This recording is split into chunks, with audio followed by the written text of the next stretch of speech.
Namaste. I am Gloria Grace, the light messenger and creator of the Love Method. And for those of you who might be joining us for the first time and haven't heard of me, let me tell you who I am a little bit more about what I do. So, women entrepreneurs hire me to clear the inner blocks keeping you stuck so you can put yourself first and live the life you want now. And I am so delighted to have with us a guest today that I'm going to be bringing on who has developed a revolutionary step by step method to minimize stress and maximize happiness based on the science of neuroplasticity. And she holds a doctorate in traditional Chinese medicine and is the author of The Calm Code: Transform Your Mind and Change Your Life. So I'm going to bring her on right now, and I want to welcome you officially, Dr. Annie White, to Live, Love, Engage. Well, thank you for having me. It's an honor to be here. I love your show.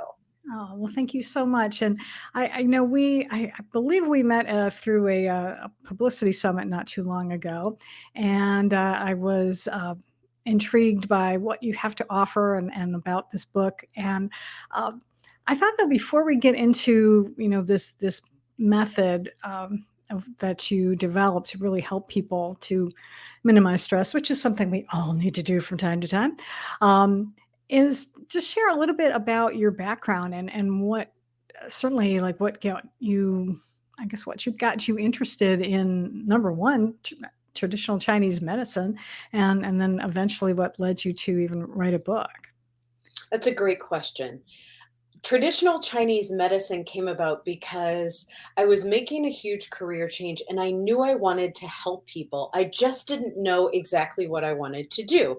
And at the time, I was working for a nonprofit and I loved the idea of the job, and I didn't like the logistics, the day-to-day of the job. They wanted me to run it for them, and it was constantly fundraising, and it just didn't resonate with me. And at the same time, I took an overview class in traditional Chinese medicine and how it worked, and it was at the school that I went and eventually got my master's degree, and it just resonated with me because we were treating people on the mind, body, spirit level, and it was all intertwined, and I loved that. And we were also treating the root cause of things instead of Mhm. symptoms. It made so much sense to me, and I fell in love, and I signed up for a 4-year master's degree program and then went on to do a 2-year doctorate on top of it. So that's how I got into Chinese medicine. And as I was treating patients and I was seeing that high stress and anxiety was affecting my patients and their health so much. And I knew if I didn't find a way to dramatically decrease their stress and anxiety, no one would ever be happy or, quite frankly, healthy. So I Mm. did a deep dive into the science of the brain and the root cause of why we get stressed, and it's based on our thoughts. And most people don't realize this, but according to the science of neuroplasticity, every thought, action, and emotion wires your mind, trains your mind along those corresponding pathways. So after a stressful period, if you've had a lot of stressful thoughts, you've inadvertently been building that stress area of your mind so that your thoughts tend to go there more quickly. So after I figured that out, then I researched ways to have the reverse happen. So Mm. how do we build a relaxed and happy mind? And that's what I figured out. Wow, and, it's it's so true because I know from my experience in the past when, um, let's say just, something happens that disappoints you and you can I've have, shall we say, not healthy, crutches to lean on, like overeating is one in particular, and it just has been my default for so long that it took me quite a while to be able to not go to those old methods of being able to handle things and to be able to come up with new and more empowering ways to go. And, and sometimes I still kind of slip back into old patterns. So, can you talk a little bit about maybe just talk a little bit more about why or how like say the experience that I've had of sometimes, sometimes I can kind of get over it, but sometimes I don't. Is that something maybe that you've seen a lot of, and then we can talk a little bit more about how you've been able to help people to kind of rewire the brain in a more positive manner. Yeah, habits are also a wiring of sorts.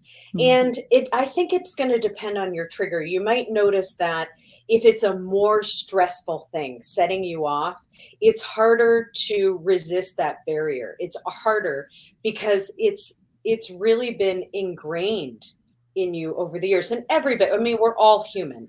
We all have our ways of coping, Right. so it shows itself in so many different ways in so many different people, and I think you'll notice that it does correspond with the level of stress, the level of disappointment, the level of unsatisfaction that you're feeling, right? Hmm. Yeah. So it's Yeah, I was gonna rewiring. say yes. No, it's true, and it's rewiring those pathways so that that stress doesn't hit you as hard, right? It Hmm. Once your mind has been trained to be more calm and happy, stressful things hit us in a different way. It's more balanced. It doesn't set us on like a stress, anxiety, or worry pattern Yeah. right away. So what can you share with us, maybe at least one or two things that you discovered that would help people to be able to minimize stress? Absolutely. And what I did was, so I went through all of the research and things like looking at pictures, especially pictures of nature, but also Mm. pictures that make you smile, that make you laugh. Um, Imagining your best possible self. So, imagining future scenarios where you're your best possible self.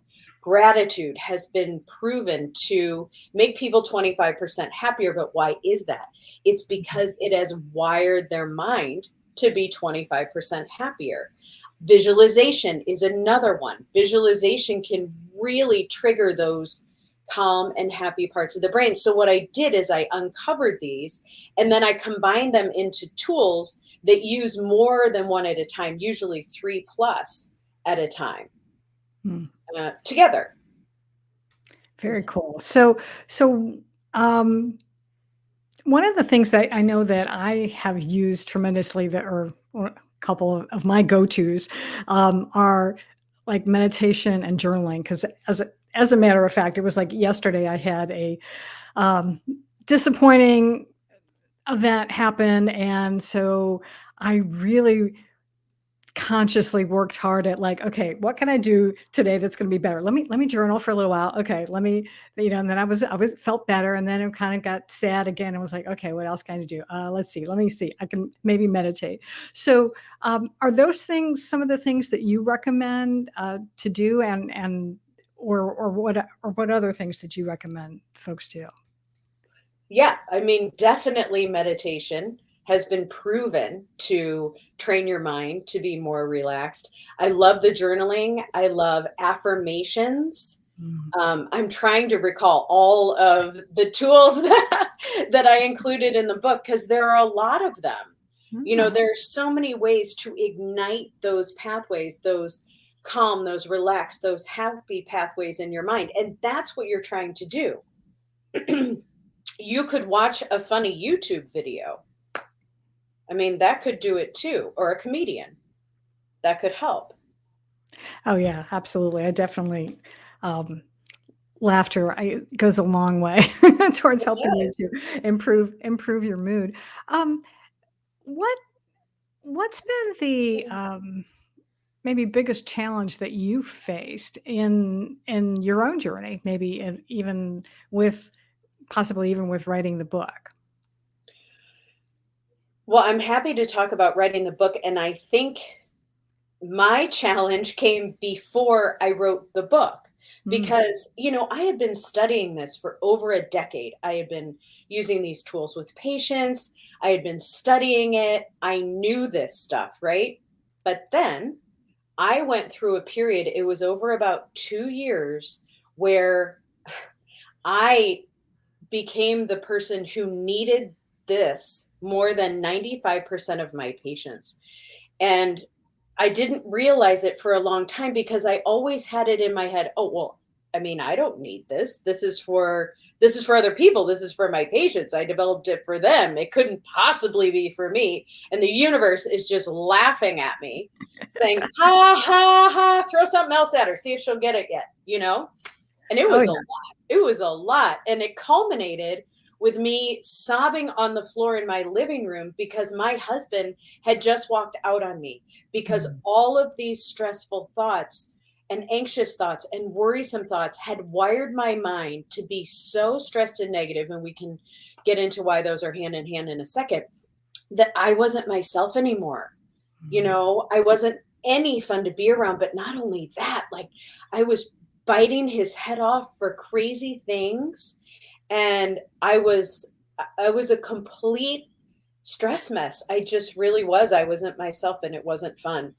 Mm. And in that moment, I felt like a double failure, I'll tell you, Mm. because not only was my marriage dissolving, I didn't follow my own advice. I hadn't even done any of this yet, you Yeah. know? So that was not my best day. But what it did was the universe said, "Oh, okay, now she got it." And I started using my tools that I had developed. And for the first couple weeks, they felt good, but I didn't see a whole ton of difference. Natural methods take time, so I stuck with it. And about 4 to 6 weeks later, things really started to shift for me. And my mind in 4 to 6 weeks is probably around the amount of time that you want to really see a shift that you notice.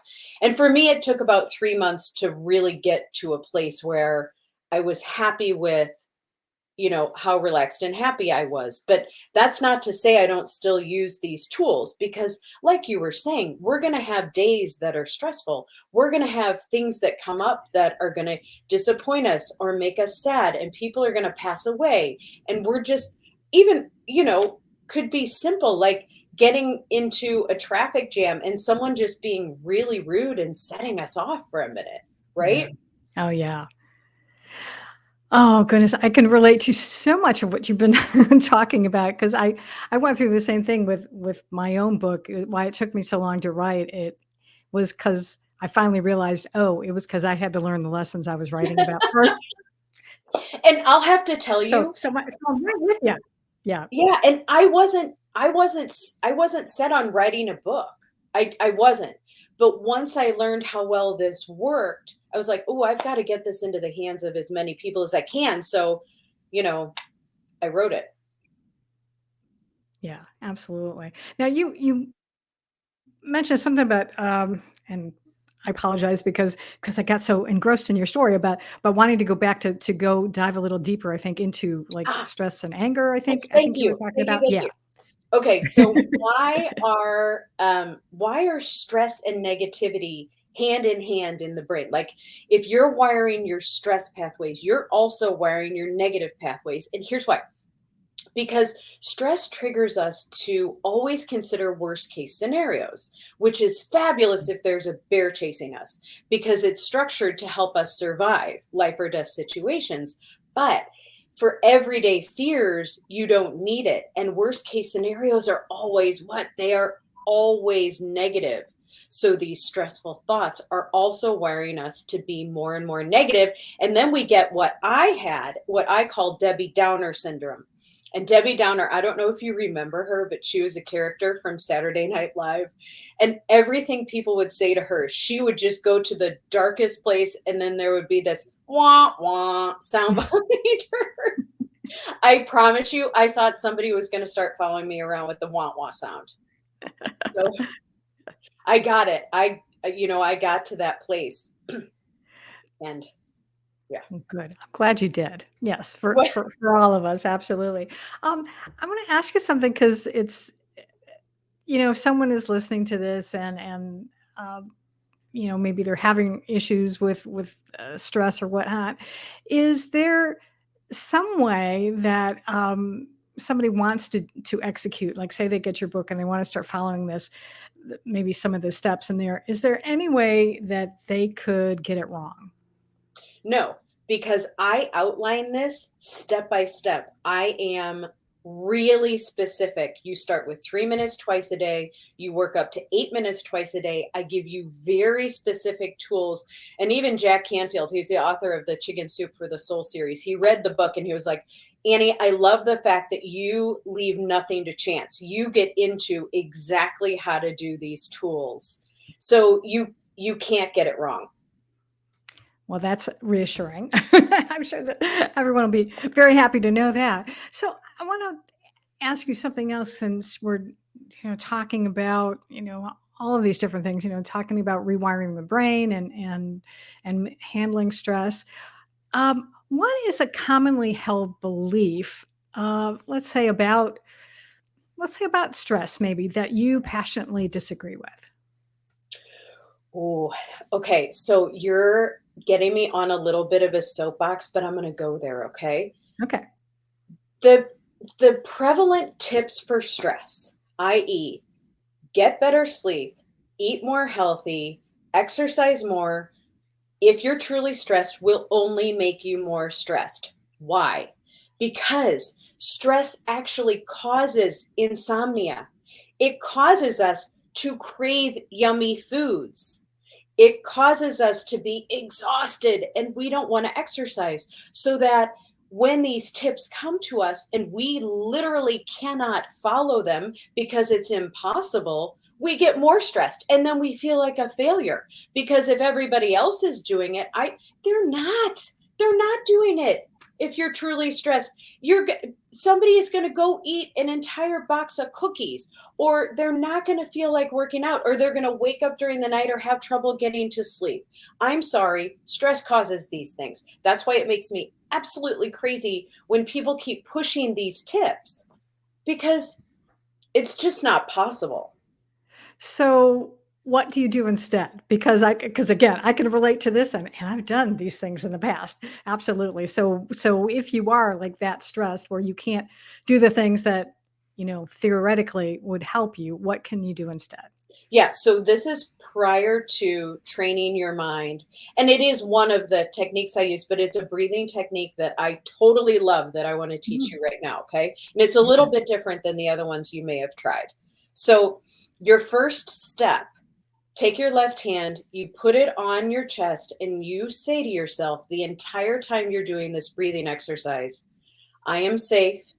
I'm not in a life or death situation right now. I am safe. I'm not in a life or death situation right now. And the reason I added I'm not in a life or death situation right now is because your mind can't fight that. I mean, you either are or you're not. And if you really are, you're not doing this breathing exercise. Step two, step two, I want you to move that hand, that left hand, down to your lower belly. And as you breathe in, I want you to feel that hand extend toward the opposite wall. Step three, now this is the secret weapon. I want you to use your right index finger and cover your right nostril.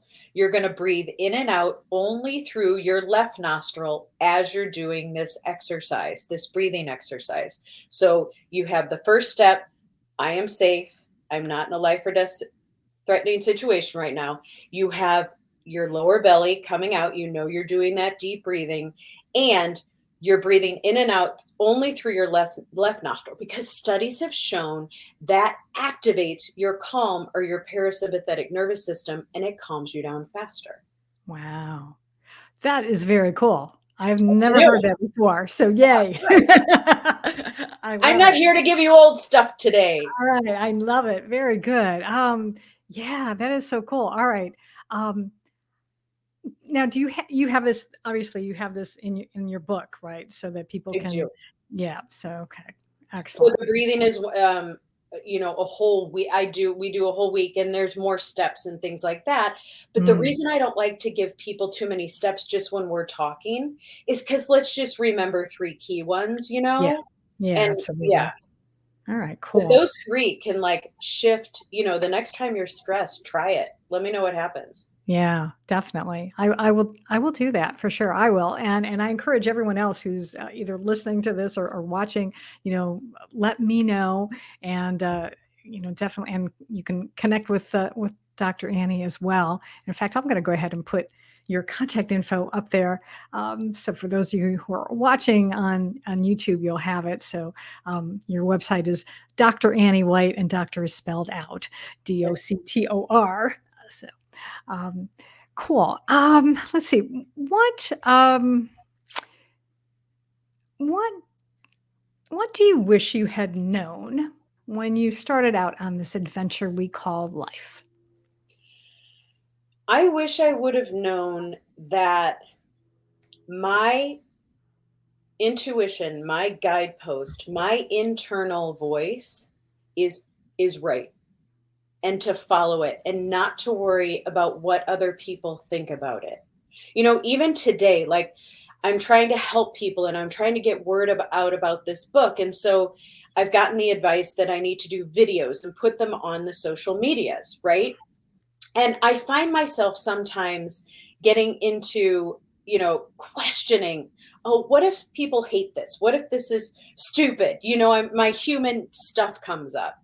And I just am working really hard on not letting that dictate any of my decisions. And I wish my young self would have known all of that.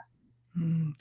Yeah, I can relate to that as well. It's interesting, and I wish that there was a way. Well, and maybe actually, I think perhaps there is a way, because I hear a lot of the fact that in some schools now they're teaching kids like about meditation.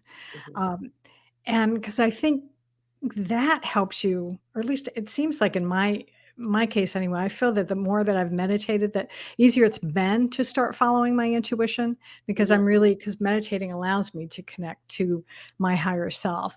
But um, I know that when certainly I was younger, when I didn't follow my intuition, that I would regret it. Have you experienced that as well? The times where you sort of had a feeling and you're like, and Yeah, then and I love that you brought up meditation as part of that because I really didn't start meditating for real and concerted effort probably until my early 30s. mm, And, when I didn't follow, like you're saying, when I didn't follow that advice was before that. yeah. So you're right. I love that you brought that up. Yeah. Well, and I started meditating even later than you. So, but that's a lesson. It's never too late to start. Yeah. So I want everyone hearing that, because yeah, I didn't start until late 40s. Yeah. Yeah, it's been a while, but I've done it ever since then. I think I started in 2009. So I really swear by that practice. Actually, that leads me to a next question. What is your or do you even have like a favorite go-to for yourself to help you when you are stressed, other than, probably that breathing exercise you showed us, but like what's maybe your favorite way that you like say, "Oh, I need to do this." Okay, this is my favorite, my current favorite. So when I'm stressed about something, like let's say I was really nervous about this interview today, okay? And I was like, oh my gosh, what if I screw it up? Or even if it's those social media things that I was telling you about, I switch that and I flip the worry and I go for what I want instead. And I do it with a little dance and I say, thank you, thank you, thank you. So I'll show you. So if I was worried about this interview, and I do this before in every interview anyway, but thank you that I rocked this interview. Thank you that I rocked this interview. Or if it's the social media stuff, I'm like, thank you, people love this video. Thank you, and I do the thank you. And I do like this little boogie, and the boogie seems silly, but I've tried it with it and without it, and it totally works. And saying thank you 3 times is the magic number for some reason. It just works, and it makes me feel so much better. I love that. And for those of you listening, she was actually kind of like moving her Oh, hands back and sorry. forth in front of her. So just this little boogie move, and I think that is so cute. I like that, because it really does. It sort of gets your adrenaline going, gets you out of your head, I think, and into your body, which then I think probably, and I know there's some science behind that, probably where it Yeah, I'm relaxes like, the "Oh, yeah. jumping on the science." Yeah, so what it does is, you know how if you're thinking those other thoughts, you're on those stressed and negative pathways and you're actually strengthening them. If you switch this, you're strengthening and activating the calm and happy ones, and it makes you feel better in the moment, but every time you do it, you are strengthening those parts of your mind, which is just so key. Yeah, absolutely. It's because I know I've read some books about how the brain works and about neuroplasticity and the fact that we are able to, rewire. We can do this. It's absolutely possible. So, um, and to be able to rewire things in a positive way is so much better because I don't know about you, but I don't like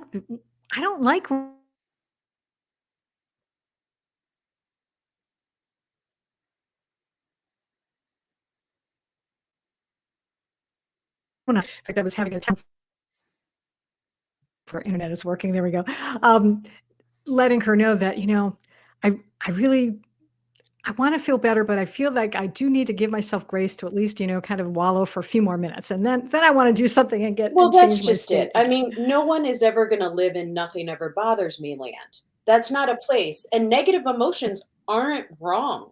I'm not trying to purport that there's anything wrong. They are information, there are messengers, they're our friend. If we get angry about something or upset about something, we need to look at it and listen to it. Yeah. So, and if we Yeah, feel definitely. sad, guess Yeah. what? Just like you said, we're human. We need to feel sad for a minute because those tears will process out those emotions for us. So, yeah, I mean, you're Yeah. right. We need to give ourselves the grace to be human. Yeah, absolutely. Um, what, actually, no, I'm gonna ask you this, is because we are starting to get close to the end of our time here. Is there anything else that I should have asked you about, related to stress or being happy, actually? Let's stop talking about stress, maybe how to be happy that I haven't asked you about that you'd like to share. Just think about thoughts during the day, right? And be conscious of what's going through your mind because we all have control over it. And a lot of times we don't think about that. When I went through those 2 years of really, really, really high stress, I knew all of this stuff, right? So I'm not saying that, oh, I'm all this high and mighty. I know the no, I did it too. I get it. But if you're more conscious about it, because if my thoughts start getting more negative again or stressed again, I think, what have I been thinking about lately? Where have I been putting my focus? And it makes a huge difference. It really does. Hmm. Well, thank you. I appreciate that. So, if someone wants to be able to get a copy of your book, or actually, no, before I even go there, um, let's talk just briefly about besides the book, you actually do you work with clients as well? And because obviously you've got this, you're a doctor of traditional Chinese medicine. So tell me a little bit about what kind of work you do when you're not promoting the book. Well, I am working on a program, like a virtual program, Hmm. and that's not finished yet, but I'm also seeing patients in my office. So when I see patients, traditional Chinese medicine is acupuncture, it's herbs. I'm also certified, did functional medicine, a 2-year program for that. So that's also what I'm doing at the same time.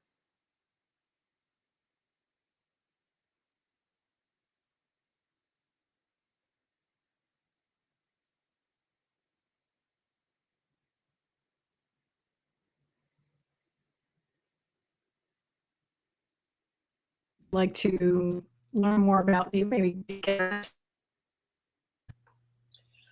Um, the website is great. The book is available on Amazon and Barnes and Noble and Audible and IndieBound. So, yeah. all those wonderful places. So that's good. So thank you so much for being with us today and sharing your experience and so much good tips. You really did share a lot of wonderful information that I'm going to make sure that I remember to try out. And actually, I'll probably have to go grab a copy of your book because you said how many different tips you have? Oh gosh, there are tons and tons, but I have 6 weeks of tools that you get new tools of a certain type every week. So there are lots in there.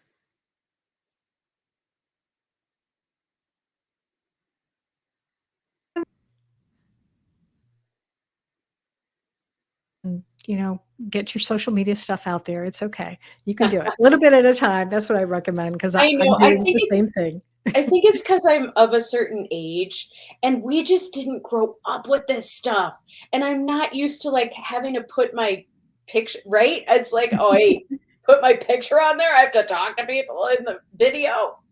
But It's you're all right, good. you're right. Yeah, nothing to get stressed about, right? No, definitely.